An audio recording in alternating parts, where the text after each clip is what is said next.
আসসালামু আলাইকুম। আশা করি আপনারা সবাই অনেক ভালো আছেন এবং সুস্থ আছেন। এই তো দেখতে পাচ্ছেন আমাদের একমাত্র কলিজার টুকরা মেয়ে সাবিয়াকে। এটা ওর একদম ছোটবেলার ভিডিও। তো এই ভিডিওগুলো রেখে দিয়েছি আমি স্মৃতি হিসেবে। যখনই দেখি তখন আমার ভেতরটা শিহরিত করে। আমার ভেতরে একটা শিহরণ জাগায়। বাবা হওয়ার আনন্দে আপ্লুত হয়ে যাই আমি।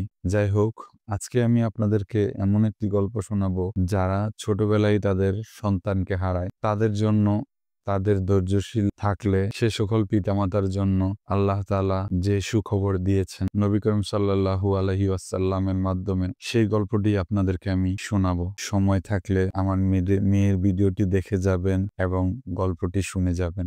রাসূল সাল্লাল্লাহু আলাইহি ওয়াসাল্লাম বলেছেন, যখন কোনো ব্যক্তির ছেলে অথবা মেয়ে মারা যান তখন আল্লাহ তার পক্ষ থেকে ফেরেশতাদেরকে লক্ষ্য করে বলেন, তোমরা আমার বান্দার ছেলের জান কবজ করেছ? ফেরেশতাগণ বলেন, জি হ্যাঁ। আল্লাহ তাআলা বলেন, তোমরা তার কলিজার টুকরাকে কবজ করেছ? তারা আবারও উত্তরে বলেন, হ্যাঁ। আল্লাহ তাআলা আবারও বলেন, আমার বান্দা কি বলেছে? তখন ফেরেশতাগণ বলে, আপনার প্রশংসা করেছে এবং ইন্না লিল্লাহি ওয়া ইন্না ইলাইহি রাজিউন পড়েছে। তখন আল্লাহ তাআলা বলেন, তোমরা আমার বান্দার জন্য জান্নাতে একটি বাড়ি বানাও। সেই বাড়ির নাম দিবে প্রশংসা বাড়ি। এই সহিহ হাদিসটি এসেছে তিরমিজি 942 থেকে। তো আপনারা নিশ্চয়ই শুনতে পেলেন যে যদি আপনার সন্তান ছোটবেলায় মারা যায় তখন যদি আপনি ধৈর্য ধারণ করেন, আল্লাহকে কোনোভাবেই কোনরূপ অভিযোগ না করেন, যদি মনে করেন যে আল্লাহর সিদ্ধান্তই উত্তম সিদ্ধান্ত,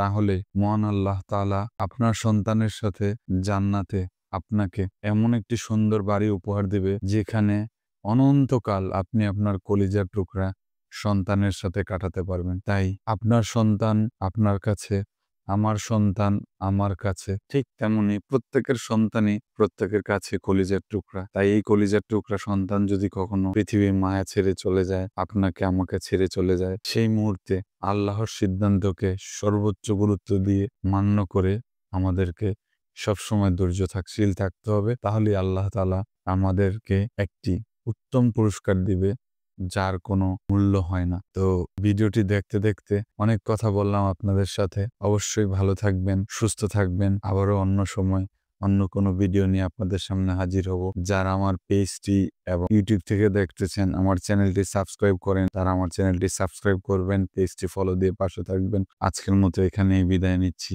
আল্লাহ হাফেজ।